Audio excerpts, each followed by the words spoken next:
Assalamu алейкум, урматтуу биздин жалпы көрүүчүлөр. Бүгүн эмесе сиздер менен жаңы сабагыбызды чогуу баштамакчыбыз. Бүгүнкү өтүлүүчү сабагыбыз ихва эрежеси.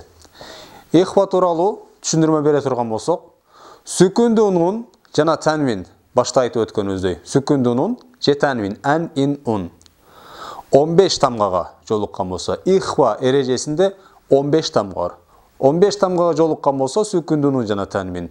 Ошол тамгалардын чыга турган жерине нунду жана танвинди, ан ин унду жашырып бир аз дымак менен окууну айтабыз.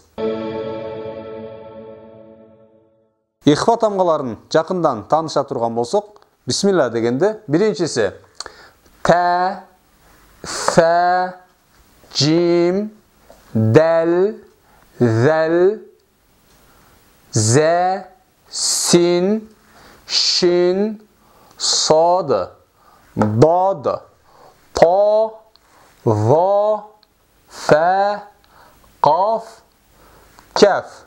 Жалпы 15 тамга болду. Урматтуу көрөрман, биз буга чейинки өтүп келген тажвид эрежесиндеги кездешкен тамгаларды бири-бири менен анык даана ажыратып жаттоо талап кылынат. Болбосо изхардагы тамгалар кайсы, иклап тамгалары кайсы, жана ихва тамгалары кайсыл дегенде бири-бири менен адашып калбай турган болушуңуз керек. Ушул эң чоң маанини ойнойт. Таскада жазылган мисалдарды жакындан окуйбуз. Буйруса, буларды биз бир сыйра окуп бүткөндөн кийин силерде толук түшүнүк пайда болот. 3кө бөлүп жаздык. Өзүңүздөр көрүп тургандай, танвин менен кездешкендиги ошол 15 тамга, жана 2 сөздө келгени 2 башка, жана 1 сөздө нун менен келгендиги. Бисмилла деп биринчи бөлүктөгү танвин менен келген сөздөрдү окуп чыгабыз. Карайбыз. Чоң окуйбуз биргеликте. Ри созобуз. Ри хан танвине. Ри хан сор соран. Ри хан танвин сот тамгасына жолукту. Сод тамгасы изхар тамгаларынын ичинде турат. Караңыз. Сот тамгасы. Демек, ан танвин сот тамгасына жолукканда сот тамгасы ооздун кайсыл жеринен чыгат? Ошол жерге танвинди жашырып, бир аз дымак менен чыгарып окууну айтабыз. Дымак дегени дештик, ушул дымак. Окуп көрөбүз. Мисалы, ри хан эмес, ри хан сор сора. Ри хан сор сора. Кыргыз тилиндеги ың тамгасы бар. Куйругу бар, ың. Ушул тамганы айткандагыдай жакыныраак кылып айтса туура болот. Бирок айтпайбыз, ушул тамга менен ың кылып айтуу туура деп. Ушуга бир аз ыктап айткан туурараак болот. Эң биринчи окуп аткан адамдар үчүн. Ри хан сор соро. Ри хан деп ачык айтып өтүп кетпейбиз, э? Ри хан сор соро. Экинчи мисал. Киромен катибина. Киромен танвин каф тамгасына жолугуп атат. Каф тамгасына. Каф тамгасы дагы 15 изхар, ихва тамгаларынын арасында кездешкен тамгалардын бирөөсү. Ушунда дагы биз киромен деп ачык окубастан каф тамгасынын чыга турган жерине танвинди жашырып, танвиндин бирөөсү жашылганда окулбай калат. Киромен катибин. Киромен катибин.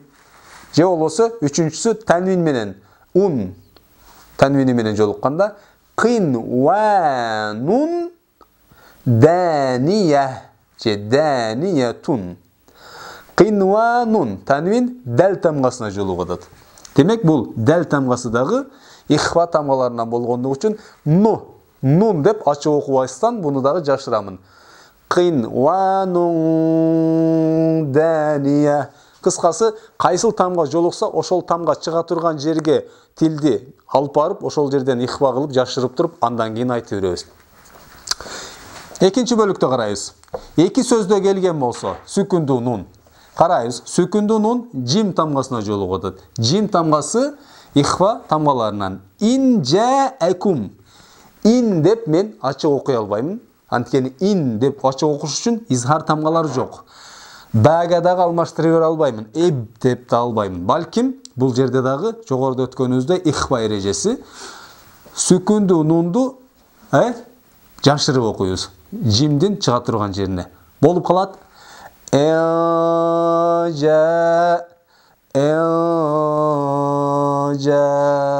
Жаакум. Мен заккаха. Ушуну зәл тамгасына сүкүндүү нун жолугуп атат. Зәл тамгасы дагы ихфа, жашырылуучу тамгалардын катарына киргендиги үчүн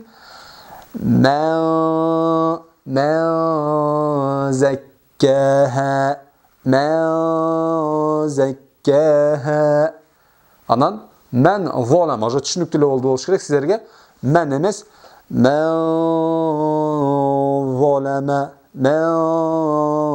волама. Түшүнүктүү болуш үчүн мен сүкүндүү нунга нундарды коюп жаздым. Бирок Куранда келгенде сүкүндүү нунун алып коет бизге жеңилдик болуш үчүн. Бул жерде нундар жок болот.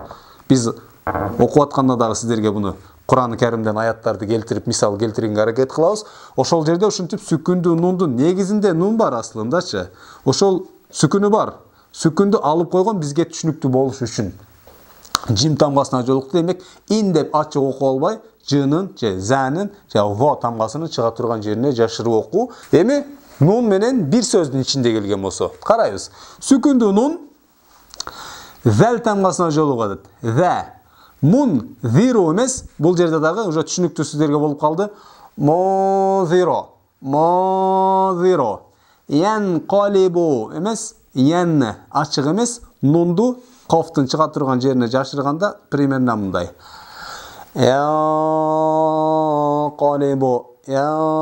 Qalибу өтө көп турулбайт, орточо.